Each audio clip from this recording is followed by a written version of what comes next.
Good afternoon, everyone. My name is Rachel Joseph, and I'm a second year teacher trainee of the Sarah Potter College of Education. Today, I'll be demonstrating the 3D model that I've created using natural resources and man-made resources. But before we get into how I created and how this process works, I will briefly give you a description of what a food chain really is. A food chain is a simple way to show how energy moves from one living thing to another in the same environment.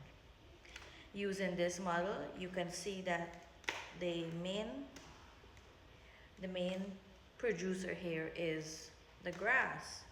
That's the producer, and the producer gains its food, or the plant gains its food, through a process called photosynthesis using the sunlight. Energy is then transferred to the first consumer, which is the primary consumer, and that is the grasshopper, followed by the secondary consumer, the bird, then the tertiary consumer, which is the snake.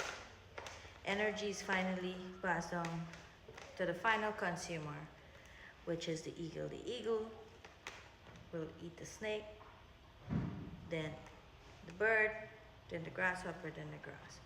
Energy stop at the eagle when the eagle die and it's decomposed. And the decomposer is now called the fungi, or some may call it the fungi. Pronounce it as the fungi.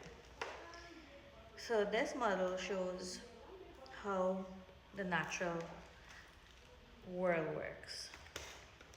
The materials used to create this model are styrofoam, which I used to base it, covered by aluminum foil. Then I do my label, my college name, my course name, the number of assignment I am at, my name, and the title of this model.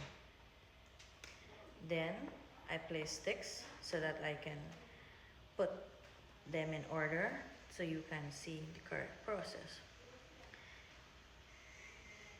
I use a computer to generate the clip arts.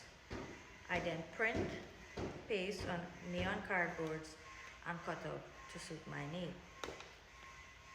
I use silicone glue to attach the papers and the pictures so that they can remain sturdy.